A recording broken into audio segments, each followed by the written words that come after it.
السلام علیکم students of class 9th۔ بچوں ہم پڑھ رہے تھے دوسرا چیپٹر جس کا نام تھا پیپل ایز ریسورس۔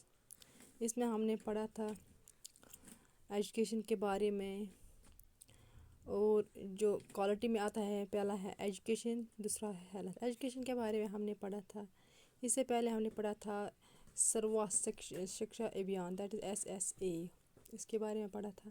اب ہم نے یہاں پہ دوسرا فیکٹر ہے جو کوالٹی آف لائف میں آتا ہے، دیٹ از ہیلتھ۔ ہیلتھ کی طرف بھی ہمیں دھیان دینا چاہیے، because it enhances the quality of life. So health دوسرا فیکٹر ہے یہاں پہ پاپولیشن میں، دوسرا فیکٹر ہم ہیلتھ دیتے ہیں۔ جو ہیلدی پرسنز ہے ان کو فلی ریئلائز ہوتا ہے ان میں کون سی پوٹینشیل ہے، کتنی پوٹینشیل ہے۔ وہ سوسائٹی کے لیے ایک ایسٹ ہوتے ہیں، بجائے کہ بوجھ نہیں ہوتے بلکہ ایسٹ ہوتے ہیں سوسائٹی کے لیے۔ سوسائٹی میں وہ کنٹریبیوٹ کرتے ہیں، سوسائٹی ان سے ترقی کرتی ہے۔ اگر ہم اس کے بجائے اگر ہم ایک ان ہیلدی پرسن کو لیں گے جس کا ہیلتھ اچھی طرح کام نہیں کر رہا ہے، جو ویک ہو، جو مال نیوٹرنٹ ہو، وہ اپنے آپ کو اتنا ریئلائز نہیں کر پاتا ہے کہ وہ کچھ کرے، کہ وہ کچھ سوسائٹی کے لیے کچھ کام کرے، ایسا کام کرے جس سے سوسائٹی کو فائدہ ہو، بلکہ وہ ایک سوسائٹی کی لائبلٹی ہوتا ہے۔ کیا ہوتا ہے؟ ایک بوجھ ہوتا ہے، ایک ذمہ داری ہوتی ہے، سوسائٹی کو اس کو چلانا پڑتا ہے۔ جو national health policy of India ہے، اس کا مقصد ہے، اس کا ایم ہے، اس کا گول ہے جو ہیلتھ سروس کی ایکسیس ہے اس کو امپروو کرنا، اور جو نیوٹریشن ہے اس میں بھی امپروو ہونی چاہیے، اس کو پروموٹ کرنا چاہیے، اس کو کوالٹی نیوٹریشن ملنی چاہیے، لوگوں کو کوالٹیٹیو نیوٹریشن ملنی چاہیے تاکہ وہ مال نیوٹرنٹ نہ رہے، especially among the underprivileged class, particularly ان لوگوں میں جو انڈر پریویلیجڈ ہیں، جو بہت کم یہ ہے، ڈاون ٹروڈنس ہے، جو لور کلاسز ہے۔ جو government health system is composed of many tyres of hospital. جو ہمارا گورنمنٹ ہیلتھ سسٹم ہے اس میں بہت سارے ٹائرس ہیں۔ یہ کہاں سے شروع ہوتا ہے؟ اس کی بیس ہے پرائمری ہیلتھ سینٹر جو گاؤں میں ہوتے ہیں، it is at its bottom. سب سے چھوٹا سینٹر اگر ہم لیں گے، سب سے چھوٹا جو ڈپارٹمنٹ اگر ہم لیں گے ہیلتھ میں، وہ ہے پرائمری ہیلتھ سینٹر، جو کہاں پہ ہوتا ہے، جو اس کا فرسٹ ٹائر ہوتا ہے، جو اس کے باٹم میں آتا ہے۔ یہ ان لوگوں کو، رورل پیپل کو پرووائڈ کرتا ہے medical service, medical care in سے لوگ حاصل کرتے ہیں۔ دوسرا اگر ہم لیں گے that is followed by community health centre. اس کے بعد دوسرا سینٹر آتا ہے جہاں پہ ہم یہ ہیلتھ کیئر لیتے ہیں، ہیلتھ فیسلٹیز لیتے ہیں، ہیلتھ سروس اویل ہوتا ہے، وہ ہے کمیونٹی ہیلتھ سینٹرز۔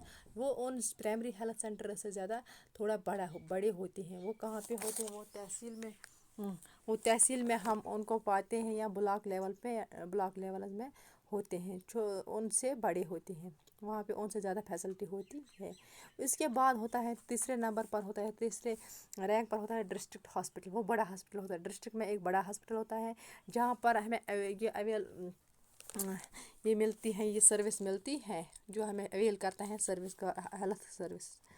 فردر ان کے بعد ہوتا ہے میڈیکل کالجز ہوتے ہیں جو سٹیز میں پریزنٹ ہوتے ہیں، جہاں پہ ہر قسم کے ڈاکٹرز ہوتے ہیں، ہر اسپیشلسٹ ہوتا ہے وہاں پہ میڈیکل کالجز میں۔ They provide us health service, they provide us health counselling بھی ہمیں وہ کرتے ہیں۔ جو ریچ آف ہیلتھ سروس کی ہیلتھ کیئر سروسز ہیں وہ ابھی بھی بہت کم ہے، لیکن جو انفینٹ موٹیلٹی ہماری انفینٹ موٹیلٹی میں زیادہ ہو رہی ہے، اور اس میں وہ بہت کم ہو گیا تھا، اور جو لائف ایکسپیکٹنسی ہے اس میں امپرومنٹ بہت آئی۔ Over the years have shown that healthcare system has indeed helped in improving the quality of life۔ اس سے ہمیں یہ پتہ چلتا ہے جو انفینٹ موٹیلٹی ریٹ ہے وہ کم ہو گئی ہے، اور جو لائف ایکسپیکٹنسی ریٹ وہ انکریز ہو گئی ہے۔ اس سے ہمیں یہ پتہ چل رہا ہے، اس سے ہمیں یہ اندازہ لگا رہے ہیں جو ہمارے ہیلتھ سسٹم ہیں، جو ہمارے ہیلتھ سسٹم سروس سینٹرس ہیں، وہ کام کر رہے ہیں، ان سے ہمیں فائدہ ملتا ہے، ان سے ہماری صحت کو فائدہ ملتا ہے، اس سے وہ ہمیں سروس اویل کرتے ہیں۔ ان سے ہماری جو کوالٹی آف لائف ہے وہ امپروو ہو رہی ہے۔ اس کے بعد اگر ہم نظر ڈالیں گے ہیلتھ انفراسٹرکچر کی طرف جو ہمارے ملک میں ہے، 1951 1981 اور 2001 کی یہاں یہ ڈاٹا ہے. اگر ہم 1951 کی بات کریں گے تو وہاں تب جو سب سینٹرس یا یا پرائمری ہیلتھ سینٹرس یا کمیونٹی ہیلتھ سینٹر ان کا تعداد تھا کنٹری میں 725. 1981 میں ہو گیا پھر اتنا ہی، آپ کو یہاں پہ ہے 57363. اور 2000 میں 1 میں اس سے بھی زیادہ بہت ساری انکریز ہوئی. اسی طرح ڈسپینسریز اینڈ ہاسپٹلز وہ 1951 میں اتنے تھے، پھر اتنے ہو گئے، پھر اتنے ہو گئے. اسی طرح جو بیڈس ہمیں ہاسپٹل میں ہوتے ہیں ان کا تعداد اتنا تھا 1951 میں، پھر 1981 میں اتنے ہو گئے، پھر لیکن ان کا بھی انکریز یہاں پہ ہر چیز کا انکریز ہو گیا تھا. ڈاکٹرز ایلوپیتھی سے وابستہ ہیں ان کا تعداد اتنا تھا، پھر انکریز ہوا تھا 1981 میں، پھر اس سے بھی زیادہ انکریز ہوا تھا 2001 میں. یا نرسنگ سٹاف ہماری جو ہے وہ 1951 میں اتنے تھے، جب ان کا انفراسٹرکچر بڑھ گیا تو وہاں پہ جو ملازم ہیں ان کا نمبر بھی بڑھ گیا تھا. سو دس از دا انفراسٹرکچر آف ہیلتھ.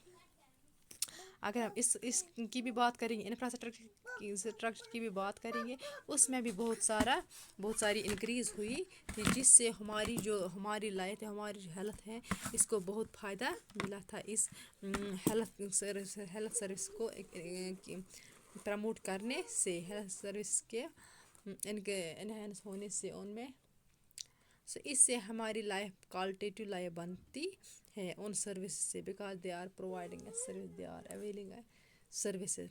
تو یہ تھا دوسرا فیکٹر جو ہماری پاپولیشن میں ہونی چاہیے. جو بھی پرسنز ہماری پاپولیشن، جو بھی پرسن ہماری سوسائٹی میں وہ ہیلدی ہونی چاہیے، تاکہ وہ سوسائٹی کے لیے ایسٹ بن سکتے ہیں، وہ سوسائٹی کو کچھ دے سکے. شکریہ.